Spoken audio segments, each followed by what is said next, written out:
Chapter 1. Health Problems.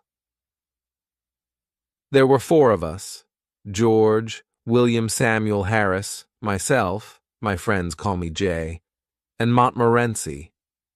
We were sitting in my room and were smoking and talking about our bad health. We were all feeling very ill, and we were unhappy about it. Harris said he felt dizzy sometimes. George felt dizzy too. My big problem was my liver. I knew I had a bad liver. I had read about all the symptoms of liver disease in a book. I had every symptom that was written. Every time I read about an illness, I realize that I have it. One day, I had a little health problem. I went to the British Museum library to read about it. After some time, I began reading about another illness. I don't remember the name now, but it was something terrible. I knew I had that terrible illness too. I began reading the book from the letter A to the letter Z. I had the symptoms of all the diseases in the book, except for one. I didn't have housemaid's knee. This made me a bit unhappy. Why didn't I have housemaid's knee too? With all the diseases I had, I knew my life was short. I tried to examine myself. I tried to feel my heart. I tried to look at my tongue. When I had walked into the library, I had been a happy, healthy man. When I left it, I was a very ill man. I went to see my doctor. He is an old friend. Whenever I think I am ill, he examines me and says I am fine. A doctor really must have practice. This time, I thought, he will get more practice with me than with 1,000 normal patients. After all, normal patients have only 1 or 2 diseases each. "Well, what's wrong with you?" he asked. I said, "If I tell you what is wrong with me, you will die before I finish. Life is too short. I'll tell you what is not wrong with me. I don't have housemaid's knee, but I have everything else." I told him about what I had read at the library. He looked at me carefully. He listened to my heart and looked at my tongue. After that, he wrote a prescription and gave it to me. I put it in my pocket and went out. I didn't read the prescription. I took it to the chemist's and gave it to him. He read it and gave it back to me. He said, "I don't have the things on the prescription." "But you're a chemist, aren't you?" I asked. He said, "You're right, sir. I'm a chemist. I don't have a shop and a hotel." I read the prescription. It said, every 6 hours, lb of good, fresh meat, pint of beer, every morning, 10-mile walk, go to bed no later than I o'clock each night, and don't read books about things you don't understand. I followed the doctor's prescription. It saved my life. I now feel rather well, except for my liver problem. The main symptom of liver disease is a general feeling of sleepiness and no interest in working. I have suffered from this illness ever since I was a boy. Medical science was not advanced in those days. Doctors did not know that I had liver illness. They thought I was lazy. People called me a lazy little devil and said, "Go and do your work." They did not know I was ill with liver disease. Instead of giving me liver pills, they gave me blows on the head. Those blows were good for me, because after each blow I went to do my work. That old remedy worked better than a box of modern pills. That evening, George, William Harris, and I sat in my room. We described our illnesses. I explained to George and William Harris how I felt in the morning. William Harris told us how he felt when he went to bed. Then George stood up and told us how he felt at night. George always thinks he is ill, but there is really nothing wrong with him. At that moment, Mrs. Poppets, the housekeeper, I served our dinner. We were not hungry. We ate some meat, onions, and cake. We had no interest in food. We began talking about our illnesses again. We all knew that our illnesses were caused by too much work. "We need a rest," said Harris. "A rest and a change," George added. "Our minds are tired from too much work. We must rest our minds." "Let's go to the countryside," I said. "We'll find a nice, quiet place with no people." Harris said, "Oh, how boring! In the country, everyone goes to bed at 8 o'clock. You can't even find a newspaper. If you want a rest and a change, then the best place is the sea."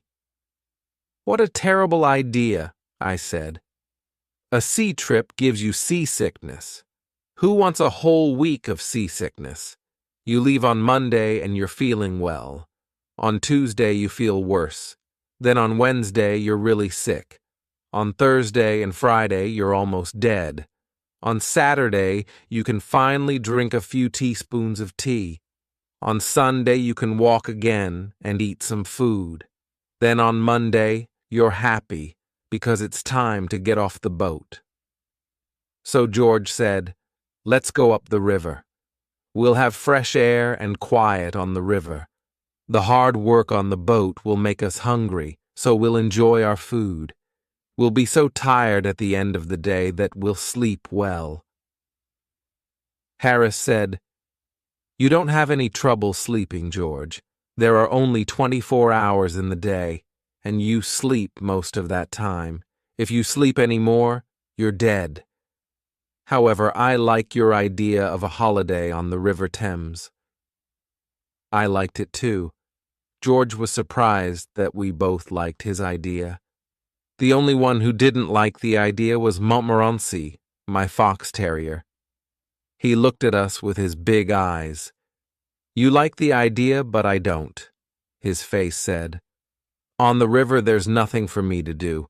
I don't like looking at the trees. I certainly don't smoke. If I see a rat, you won't stop the boat so I can run after it. When I'm asleep, you'll probably rock the boat and I'll fall into the river. The whole idea is stupid." We were 3-1, so we decided to go on the river trip. Chapter 2. Planning the trip. We looked at the maps and we discussed plans. We decided to start from Kingston the following Saturday. "Harris, you and I will go to get the boat at Kingston," I said. "Then we'll take it up the river to Chertsey, where we'll meet George." George works in the city until the afternoon. George goes to sleep at a bank from 10 o'clock to 4 o'clock, Monday to Friday, except on Saturdays. On Saturdays, they wake him up at 2 o'clock and put him outside the door. The next problem was where to sleep at night. George and I didn't want to sleep at inns. We wanted to camp out in the middle of nature. "How beautiful," we said. "Sleeping in the country, under the stars by the river." "I can imagine it all," I said. There is a golden sunset. The river is moving along quietly. The forest is full of trees and birds. The grass around us is green, and little flowers grow here and there. Soon it is dark. We row our boat into a quiet corner on the river. We put up our tent and cook a simple, healthy meal. We all sit around a warm fire and eat our meal. We look up and see the moon and the stars. Then we sit in silence. How wonderful this is. We go to bed, and then we dream under the stars. We dream that the world is young again. As we all sat there dreaming, Harris said, "What happens if it rains?" There is nothing poetic about Harris. He is not romantic at all. If Harris ever has tears in his eyes, He is eating raw onions. If you stand by the sea with Harris and say, "Listen to the sounds of the sea," can you hear spirits singing sad songs, the songs of those who died in these waters?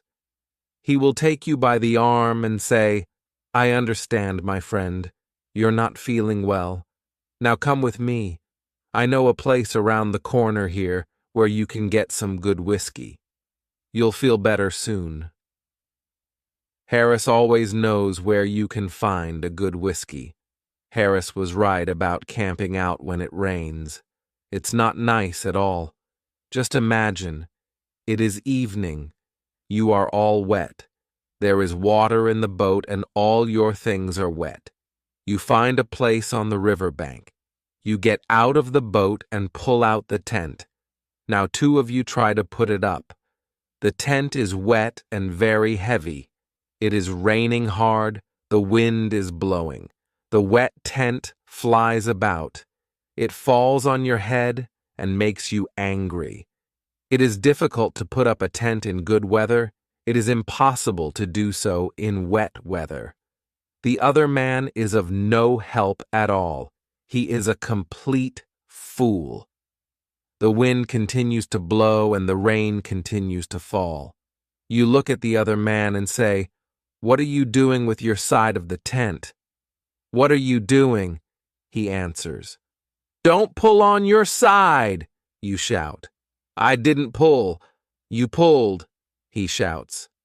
"You're doing everything wrong," you shout. "What?" he shouts. "I can't hear you."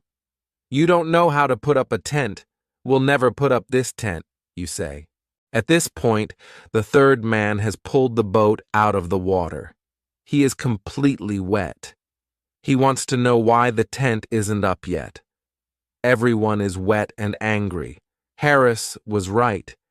Camping out in rainy weather is not a good idea. We decided to camp out in good weather and sleep at an inn or a hotel in bad weather. Montmorency agreed with this decision. He likes inns and hotels. Montmorency doesn't like the quiet life. He prefers noise and confusion. He looks like a good, well-behaved dog. But he's not. When you look at Montmorency, you see an angel from paradise in the form of a small fox terrier. You think he is a sweet, gentle little dog. When old ladies and gentlemen look at him, tears come to their eyes. When he killed 12 chickens, and I paid for them, I changed my opinion of Montmorency. In 1 year, he had 114 street fights with other dogs. An angry woman brought me her dead cat and called me a murderer. Montmorency loves to join the worst dogs.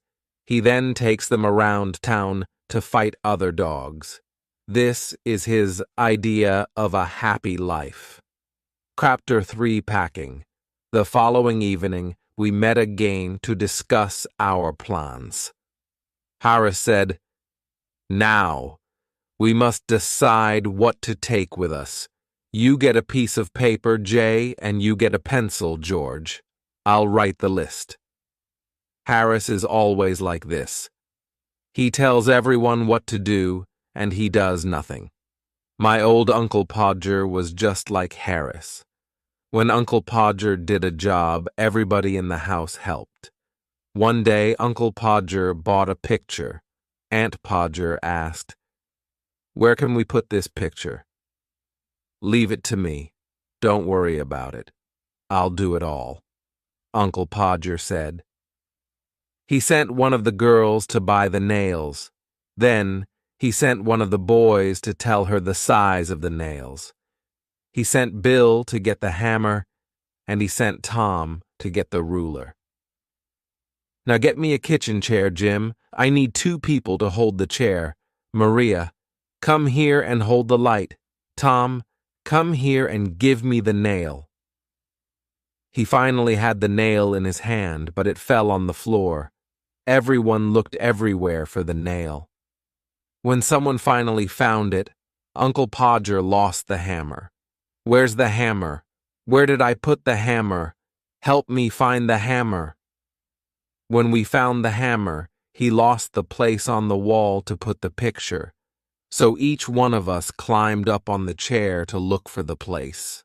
Each one thought it was a different place. When Uncle Podger climbed up on the chair, he fell on the piano. Aunt Podger was very angry. She said, "The next time you put a picture on the wall, please tell me. I'll go and spend a week with my mother." Uncle Podger tried again and again. At midnight, the picture was on the wall. However, it was not straight. The wall was dirty. Everyone was tired and unhappy. Uncle Podger looked at the picture and said, "It was such an easy job." I told Harris, "You get the paper and pencil. George will write the list and I'll do the work." The first list was too long. We threw it away. We started another list. In order to travel to the north part of the River Thames, we need a small boat, George said. With a small boat, we can carry only necessary things. We won't take a heavy tent. We can put a canvas cover over the boat at night. It will be like a little house, warm and comfortable. We made a list of all the clothes we needed. George said he knew everything about the right clothes for a trip. We discovered later that this wasn't true. We talked about food next. George said, "Let's continue with breakfast. For breakfast, we'll need a frying pan." "That's quite difficult to eat," Harris said, smiling. "Stop being stupid, Harris," I said. "Let's continue," said George. "We'll need tea, sugar, eggs, bacon, bread, butter, and jam. For lunch, we can take biscuits, cold meat, and fruit, but no cheese. The smell of cheese is too strong. After a day or two, everything will smell of cheese. For dinner, we can take meat pies, fruit pies, tomatoes, and green vegetables. This good food will keep us healthy," George said. "We didn't take wine or beer because they both make you sleep." George continued, "We'll also need a teapot, a pan, and a camping stove. We don't want a paraffin oil stove." "Oh no, not a paraffin oil stove," I said. We once took a paraffin oil stove. It was horrible. The smell of paraffin oil was everywhere. The river smelled of paraffin. The wind smelled of paraffin. Even the sunset smelled of paraffin.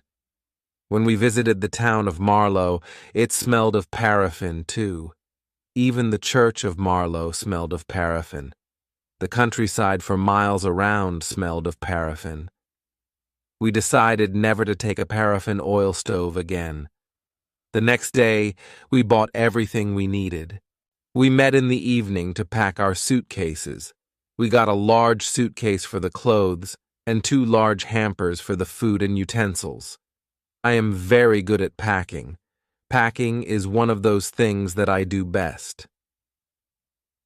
"I'll organize the packing," I said to George and Harris. They agreed. George sat in the armchair, and Harris put his feet up on the table. This was not what I had intended.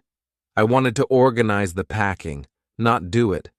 I wanted George and Harris to do all the work. However, I didn't say anything. I started packing the clothes. It took a long time, but I finally finished. I sat on the big suitcase to close it. George and Harris watched me. "Aren't you putting the boots in?" asked Harris. "I had forgotten them." "Why didn't you tell me before?" I said. Harris said nothing. George laughed. I was furious. I opened the suitcase again and packed the boots. Then, an awful idea came to me. Did I pack my toothbrush? I started looking for it. I took everything out of the suitcase. I found George's toothbrush. I found Harris's toothbrush. But I didn't find mine. In the end, I found it inside a boot. I packed everything again. When I finished, George asked me, Is the soap in the suitcase? I don't care about the soap, I answered. I sat on the big suitcase again to close it. Then I remembered that my cigarettes were in the suitcase. I opened it again and finally closed it at 10:50 p.m. There were still the 2 hampers to pack. Harris and George decided to pack them. I sat down to watch. Chapter 4.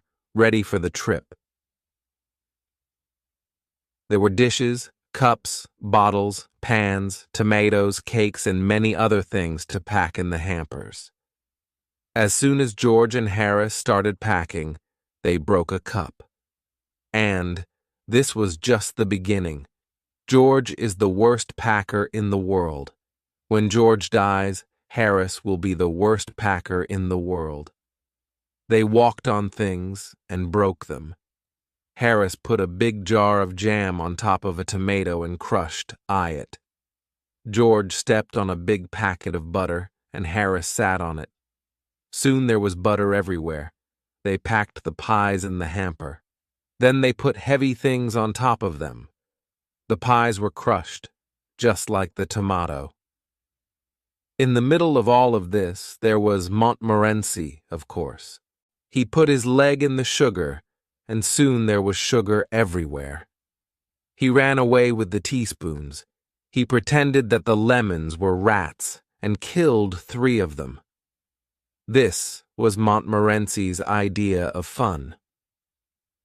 At 1 in the morning, the packing was finished. We were ready for bed. George said, "What time shall I wake you up?" Harris said, 7 o'clock. I said, 6 o'clock. "Wake us up at 6:30, George," we said. It was Mrs. Poppets who woke me up the next morning. "Do you know that it's nearly 9 o'clock?" "What?" I shouted as I jumped out of bed. I woke up Harris and George.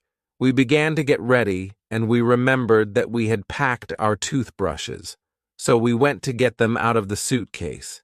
This was not an easy job. At last, we were ready to eat breakfast. While we ate breakfast, George read the newspaper. He told us about the people killed on the river and about the bad weather report.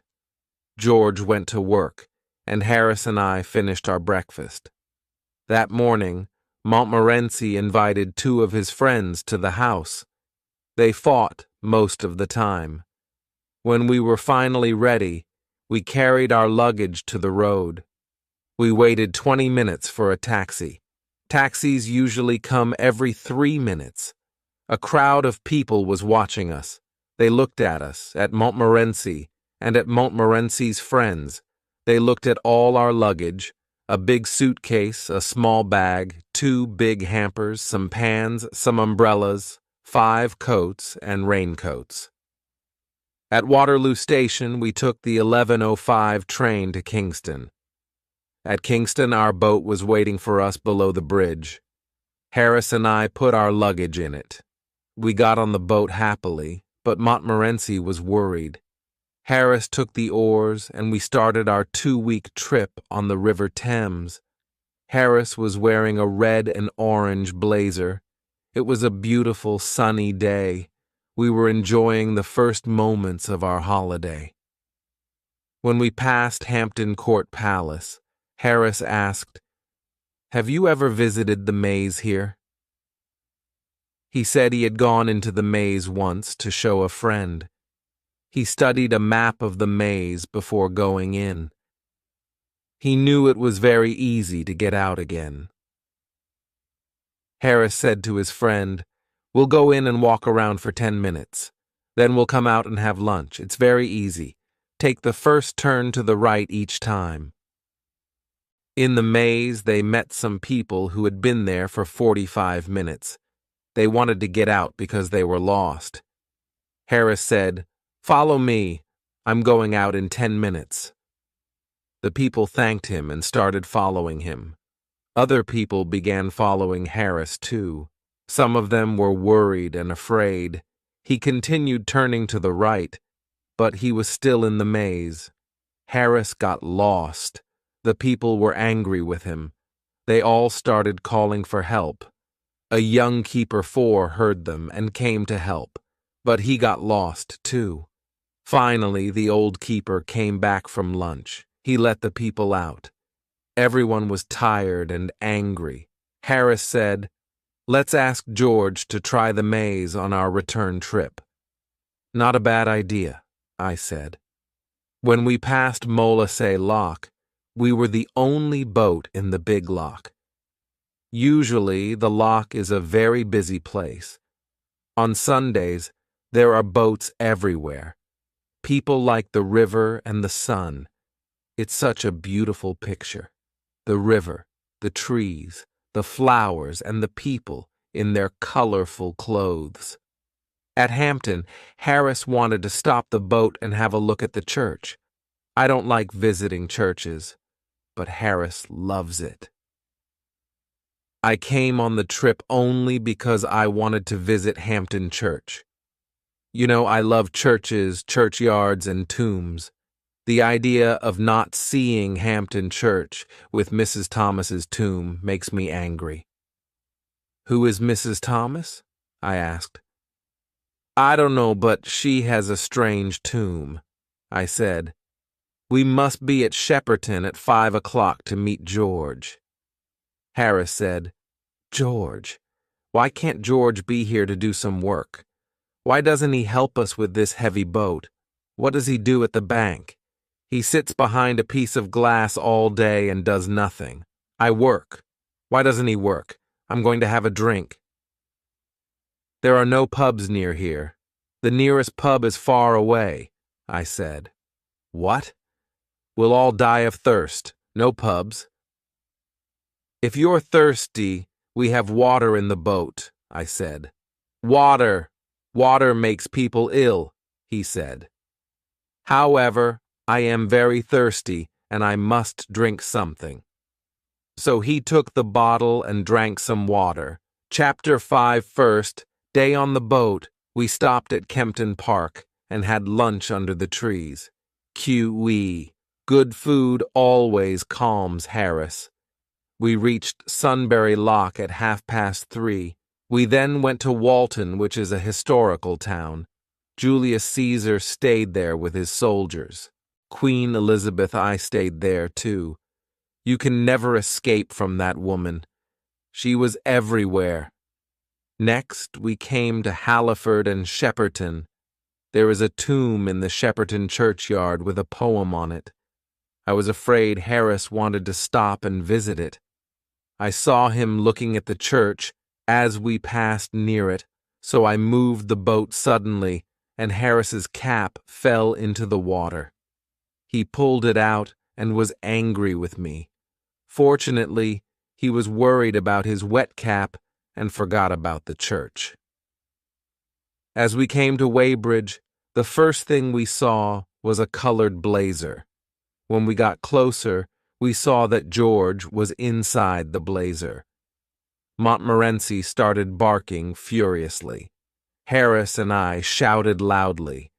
George waved his cap and shouted too. The lock keeper I ran out, because he thought someone had fallen into the water. When he saw that no one was in the water, he returned to his work. Now that George was on the boat, we decided to make him work. He did not want to work, of course. "I had a bad day at the bank," George said. Harris, who was a little cruel, said, "Now you're going to have a bad day on the river. A change is good for you. It's healthy. Come on, get out of the boat and tow." George didn't know what to say. After a moment, he said, "It's better if I stay here and prepare tea. It's very difficult to prepare tea, and you look tired." We didn't answer. We gave him the rope. He started walking and pulling the boat. I remember that George once saw a young couple who were walking by the side of the river. They were pulling a rope behind them. and they were talking. They didn't notice that there was no boat at the end of the rope.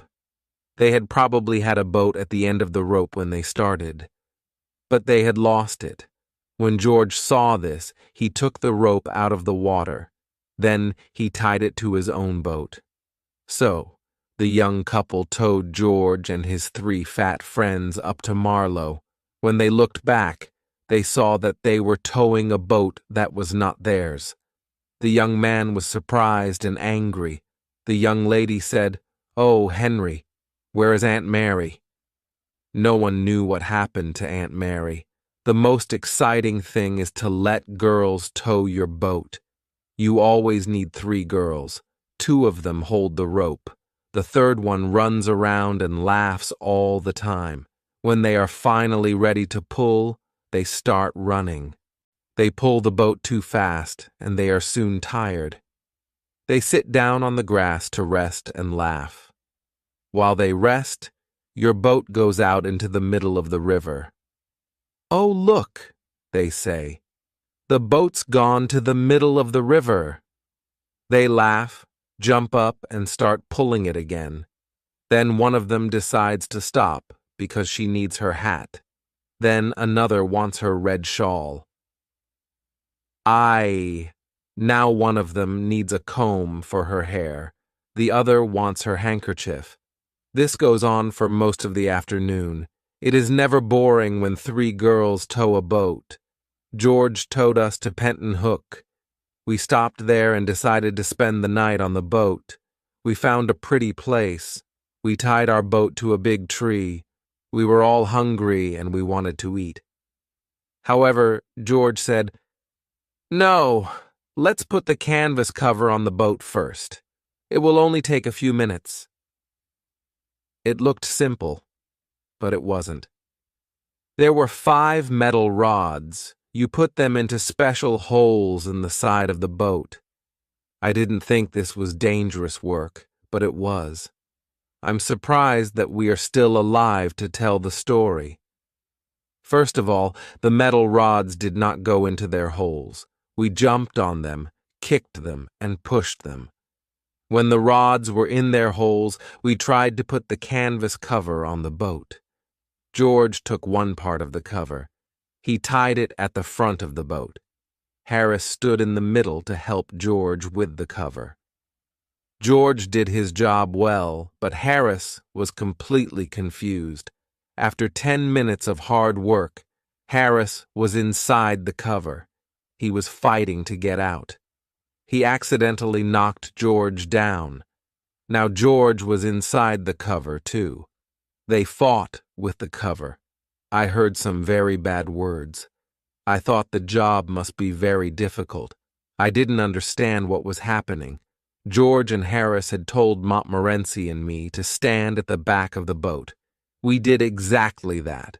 We waited quietly.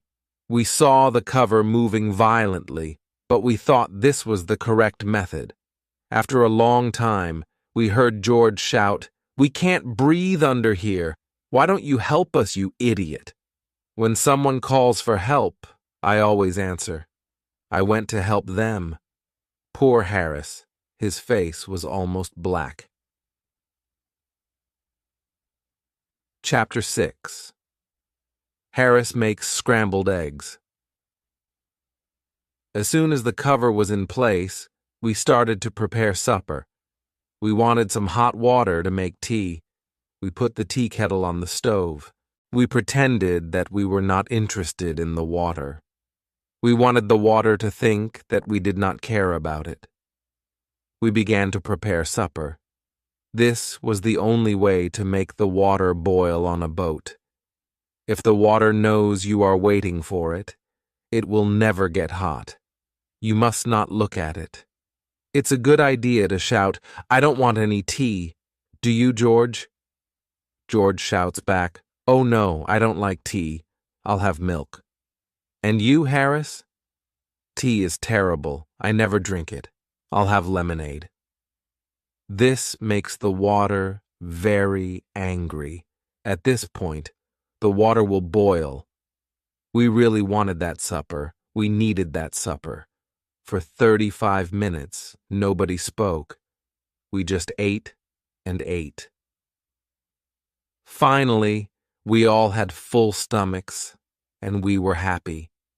A full stomach makes you feel kind and generous. We sat and smiled at each other. We smiled at Montmorency, too. We started smoking our pipes and began to talk. We went to bed at 10 o'clock. I didn't sleep well. I wasn't comfortable in the boat. I woke up at 6 o'clock the next morning, and George did too. There was no reason to wake up so early. We were on holiday. Why did we wake up so early? It never happens to us when we're working. We decided to wake up Harris. This was hard work. We used an oar to help us. Harris moved a bit and said, "I'll be downstairs in a minute. Get my best boots ready, please." We tried again with a boat hook. Harris sat up suddenly, and Montmorency fell off the bed. We pulled up the canvas cover, and all four of us looked out at the river. We were very cold. We had planned to go swimming, but the water looked so cold and wet. "Well, who's going swimming first?" asked Harris. No one wanted to be first. George decided to get dressed. Montmorency barked with horror at the idea. Harris went to look for his trousers. I decided to go to the river bank and throw some water on myself. I held on to the branch of a tree as I moved to the water. It was very cold, and I decided not to go in. I wanted to go back to the boat. But suddenly, the branch of the tree broke. I fell into the river along with my towel. I also drank about a bottle of Thames water. "Good heavens, old Jay is in the water," Harris said. "How's the water?" George asked. "It's lovely," I answered. "Why don't you come in?" Nobody wanted to try the water. When I got back to the boat, I was very cold. I wanted to put on my shirt, but it fell into the river. This made me angry. George started laughing. "I don't see anything to laugh at," I said. George laughed even more. I never saw a man laugh so much. I was cold and furious. I was trying to get my shirt out of the river. George was laughing louder and louder. "Stop laughing, you stupid idiot," I shouted. When I finally pulled the shirt out of the river, I saw that it wasn't mine. It was George's shirt. I started laughing, too. I laughed so much that I dropped the shirt into the river again. "Aren't you going to get it out?" said George, who continued laughing. I didn't answer him for a while because I was laughing so much. At last I said, "It isn't my shirt. It's yours." I never saw a man's face change so quickly. "What?" he shouted. "You donkey, why can't you be careful with things? Why don't you go and get dressed on the riverbank? People like you don't know how to live on a boat." I tried to tell him how funny it was, but he didn't understand. George is a little slow at understanding a joke sometimes. Harris said, "I'm cooking scrambled eggs for breakfast this morning. Once people try my scrambled eggs, they always want them." He was quite famous for his scrambled eggs. George and I got the stove and the frying pan ready. Then we looked for the eggs that weren't broken. We found only 6 of them. "Now you can start," we said. Breaking the eggs was difficult for Harris. The eggs got on his trousers and went up his arms. He put 6 eggs into the frying pan. Then he sat down by the stove and mixed them with a fork. George and I saw that it was difficult work. Harris often burnt his fingers. Then he danced around the stove. He waved his hands in the air and shouted. George and I thought that this was an important part of his cooking method. We didn't know what scrambled eggs were. We thought they were some sort of red Indian food, and to cook them correctly, it was necessary to do special dances with magic words. Montmorency went to put his nose over the frying pan once and burnt himself. He too began dancing around and barking. It was interesting and exciting to watch this show. George and I were sorry when it was finished. When the scrambled eggs were ready, there was very little to eat. 6 eggs had gone into the pan, but all that came out was a teaspoonful of burnt eggs. "The problem is the frying pan," Harris said. "I need another type of pan and another stove." We decided not to try scrambled eggs again until Harris had the right pan and stove. Chapter 7. The Laughing Tin. When we finished breakfast, the sun was up and it was a warm morning. I sat on the river bank near Runnymede. I thought about King John, who signed the Magna Carta at Runnymede in II-5. What a great moment in English history. I imagined the scene. George came over and said, "When you finish resting and dreaming, please help me wash the dishes and other things." I cleaned the frying pan with some grass and with George's wet shirt. Later on, we went to Magna Carta Island. We saw the stone where the Magna Carta was signed. In this area, King Henry VIII met with his sweetheart, Anne Boleyn. I am certain that King Henry VIII met Anne Boleyn in several other places too. We continued slowly up the river and stopped for lunch near Monkey Island. We had cold meat for lunch. "Where's the mustard?" I asked. "The mustard?" Harris said. We had forgotten to bring the mustard. At that moment, we all wanted mustard more than anything in the world. "How boring life is without mustard," said George. We ate our cold meat in silence. We thought about the happy days of childhood when there was lots of mustard on the table. The adult world can be a cruel place. All 3 of us loved tinned fruit. George brought out a tin of pineapple. This was perfect to make us forget the mustard. We felt that life was smiling at us again. "Look at the picture on the tin," said Harris. I can't wait," I said. "I'm dreaming about the sweet juice," George said. Harris got a spoon ready. Then we looked for the tin opener. We took everything out of the 2 hampers. We took everything out of the bag. We looked in every corner of the boat. There was no tin opener. Harris tried to open the tin with a little knife, and he cut himself. George tried to open it with a pair of scissors. The scissors flew up and almost cut his eye.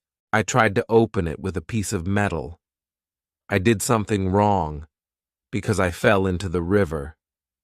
The tin flew away and broke a teacup. Then we all got angry. I started hitting the tin with a piece of wood. Harris hit the tin, and so did George. We changed its shape. We made it square, we made it round, then we made it flat. But we still couldn't open it. The tin looked at us and seemed to be laughing.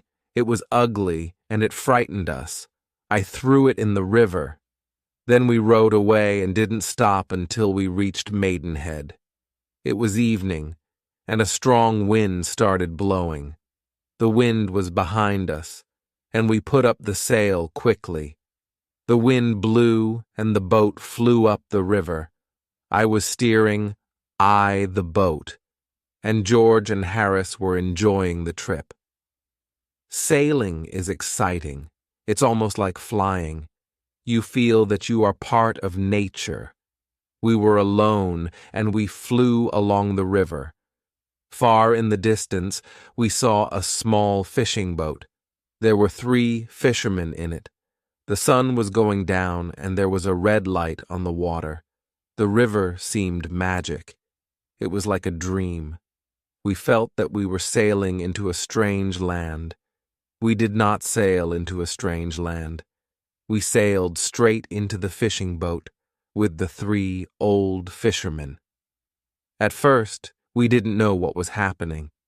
But when we heard the bad words that came from the other boat, we knew we were near people. We also knew that those people were not happy. The 3 old fishermen fell off their seats. There were fish all over them. They slowly tried to get up. As they did this, they cursed us. They didn't curse us with common curses. They used long, special curses.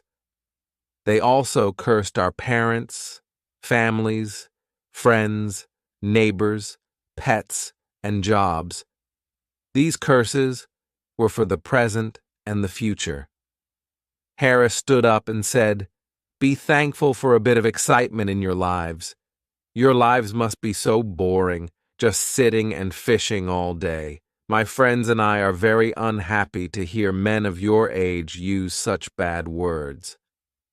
The 3 old men did not agree with Harris. "I'll steer the boat now, Jay," said George. "An intelligent man like you must do better things.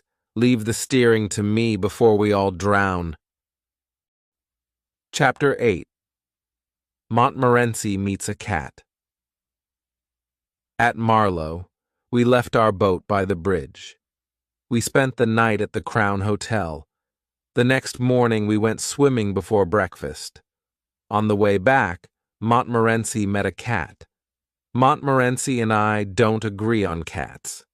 I like cats. Montmorency doesn't. When I meet a cat, I stop and say hello. I pet it gently.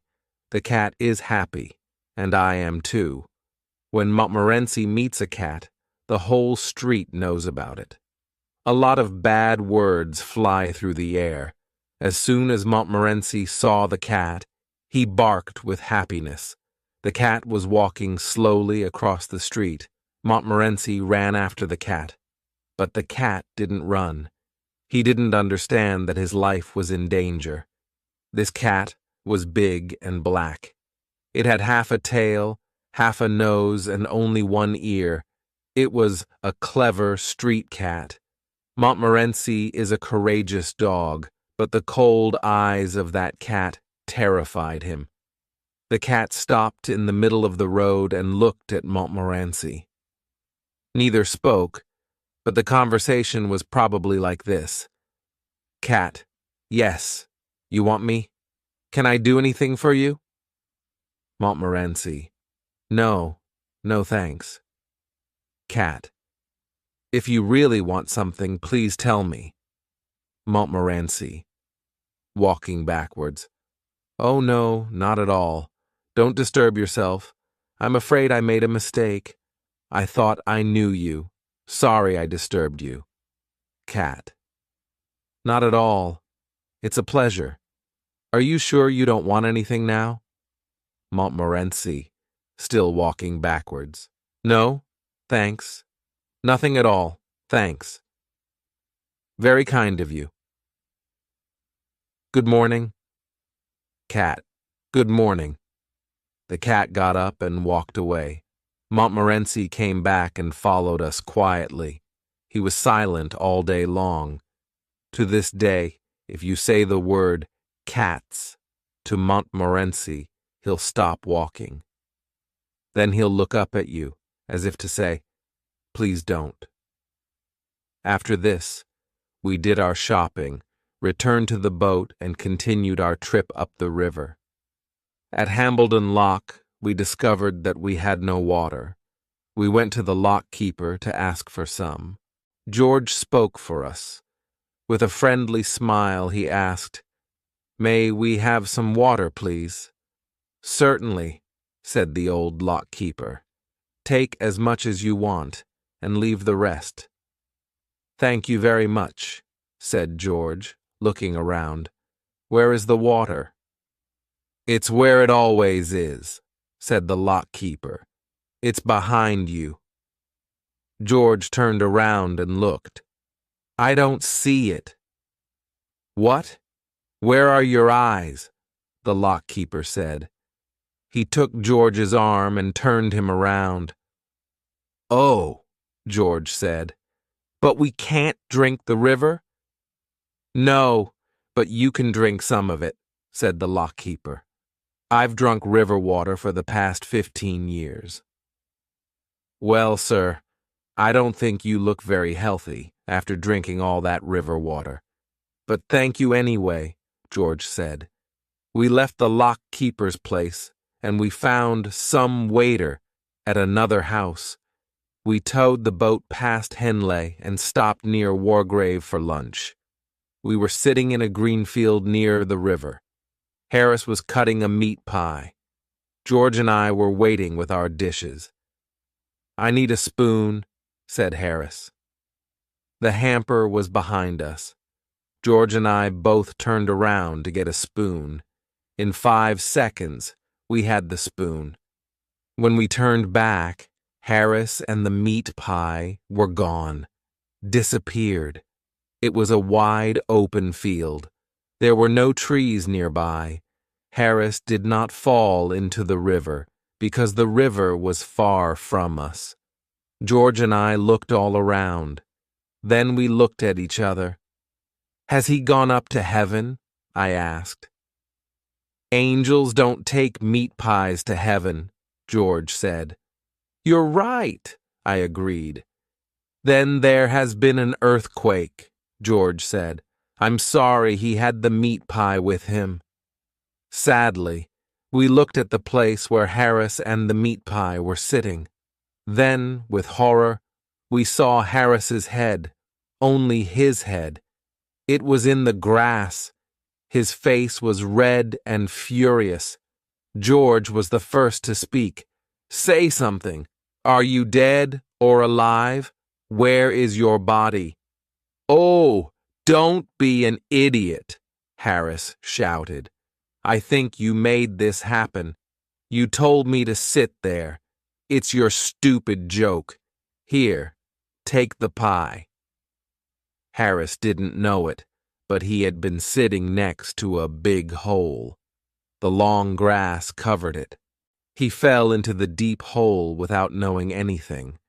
At first, he thought that it was the end of the world. Harris still thinks that George and I planned it all. Chapter 9. Fighting Swans. After lunch, a gentle wind pushed us up the river past Wargrave and Shiplake. We got out of the boat at Sunning and walked around the village. Sunning is a lovely village. Everything is clean and beautiful. Each house is covered with roses. We decided to return to one of the Shiplake Islands to spend the night. George said, Let's have a special supper tonight. Let's make an Irish stew. We can put everything into one big pan. What a wonderful idea, Harris and I said. I'll get the wood and make a fire, George said. You two can peel the potatoes. This was a very big job. We were happy and excited. But when we peeled our first potato, we understood that this was not exciting. It was hard work. The first potato we peeled looked like a pea. George looked at it and said, No, there's no potato left. Do it like this. We worked hard for half an hour, but we peeled only 4 potatoes. We refused to continue. Well, just put the potatoes in without peeling them. Let's add some carrots and other vegetables. Look in the hampers and take out all the pieces of old food. We'll put them in the stew. You can put anything in a stew. We found half a pork pie, a tin of fish, and a few broken eggs. We added these to the stew. Montmorency watched us carefully and then left. After a while, he returned with a dead rat in his mouth. He wanted to add something to the stew, too. We discussed it first. Harris said, "It's all right to add the dead rat. It will be mixed with the other things. A stew needs many ingredients." George said, "Well, I don't want to try anything new. Maybe next time. I'm sorry, Montmorency." Harris said, "If you never try anything new, you'll never discover things. It's men like you, George, who slow down the progress of our world." George didn't listen to Harris. The stew was a great success. It was delicious, excellent in every way. We all really enjoyed it. After the Irish stew, George and I decided to go to Henley for an evening walk. Harris wanted to stay on the boat and drink a whiskey. When we returned to the boat, Harris was sad and confused. "What happened to you, Harris?"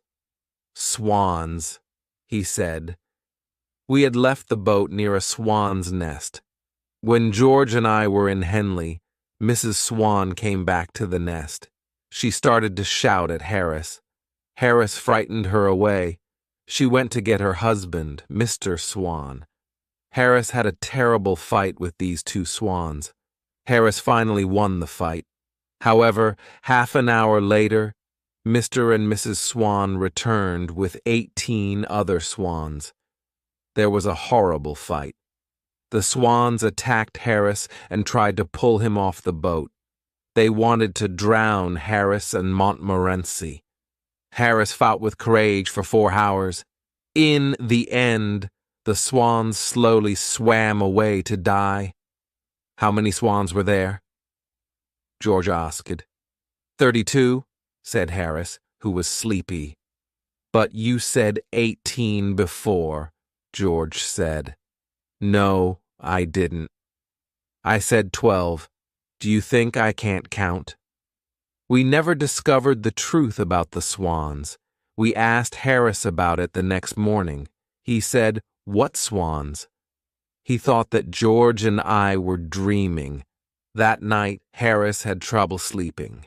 He woke me up about 12 times during the night. He was looking for his clothes. George woke you up, too. "Why do you need your trousers?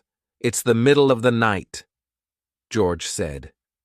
Later, Harris was looking for his shoes. Then he asked for his socks and his umbrella. We woke up late the next morning. We had a small breakfast, and we were ready to go. We agreed that we would row the boat and not tow it. Harris said, "George, you and Jay can row. I'll steer." I didn't like this idea, and I said, "No, Harris. You and George row so that I can rest." I was doing too much work on this trip. I always think that I work too much. It's not because I don't like work. I love it. I find it very interesting. I can sit and look at it for hours. You can't give me too much work. I like collecting it. My office is full of it. I'm very careful with my work, too. Some of the work in my office has been there for years. It is in perfect condition. It isn't dirty or anything. That's because I take good care of it. Harris said, "On this boat, I'm the only one who works." George said, "You do nothing but eat and sleep, Harris. I'm the only one who works. You and Jay are very lazy people." Harris laughed and said, "George, work! Have you ever seen George work?" I agreed with Harris. George never worked. "How do you know if I work, Harris? You're always sleeping, except at mealtimes. Have you ever seen Harris awake, except at mealtimes?" George asked me. I agreed with George. Harris worked very little on the boat. "Oh, please. I do more work than old Jay," Harris said. Well, it's difficult to do less work than Old Jay, George added. Old Jay thinks he's a passenger and doesn't need to work, Harris said. After this discussion, I said to Harris, you and George row the boat up to Reading. At Reading, I'll tow it. Chapter 10. 3 men out of a boat. We reached Reading at about 2 o'clock. The river here is very dirty, so we moved on to Streatley. We stayed at Streatley for 2 days. We took our clothes to a laundry woman. We had tried to wash them in the river, as George told us. The river was so dirty that our clothes collected all the dirt from the water. The river became cleaner, but our clothes became dirtier. The laundry woman was very surprised to see such dirty clothes. She looked at them and said, "This will cost you 3 times the usual price." We agreed and paid her. The river near Streatley and Goring is excellent for fishing. It is full of different types of fish. Some people sit and fish there all day. However, they never catch any fish. The local fisherman's guidebook doesn't say anything about catching fish. It only says that the place is a good fishing area. And it is. You can see many fish swim past, but you can't catch them. When you go for a walk by the river, you can see hundreds of fish. They come and stand half out of the water. Their mouths are open for bread. If you go swimming, they come to look at you and disturb you. You cannot catch them, however. We passed by Wallingford and Dorchester. Both are ancient British towns. In the days of the Roman Empire, the Romans camped here and built fortifications. We spent the night at Clifton Hampton, which is a pretty village. We finally arrived at Oxford and spent 2 excellent days there. Oxford is a beautiful town with its old university. Oxford is also full of dogs. Montmorency was very happy. He had 11 dog fights on the first day and 14 on the second day. He probably thought he was in heaven. We left Oxford on the 3rd day to return home to London. When we left Oxford, it was raining. The rain continued without stopping. When it's sunny, the river is a dream. But when it's rainy, the river is brown and unfriendly. It rained all day.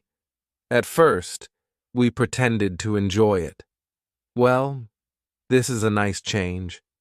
Too much sunshine is boring.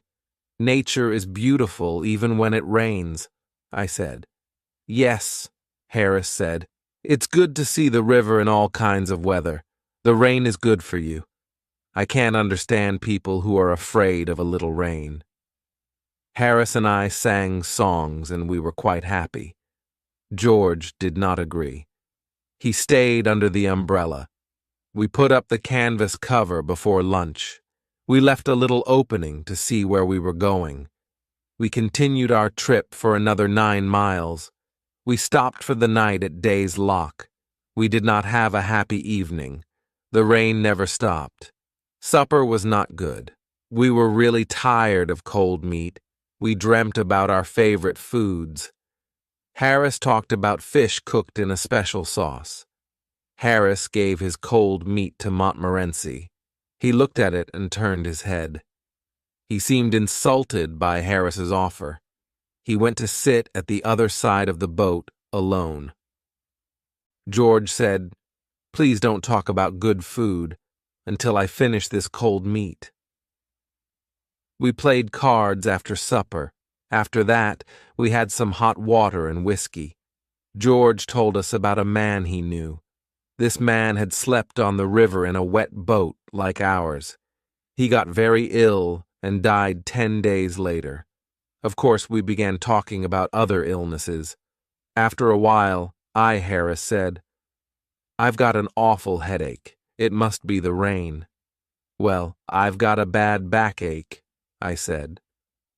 To make us feel happier, George sang to us. That made Harris and I cry, and it made Montmorency howl. There was nothing else to do, so we went to bed. We didn't sleep well at all.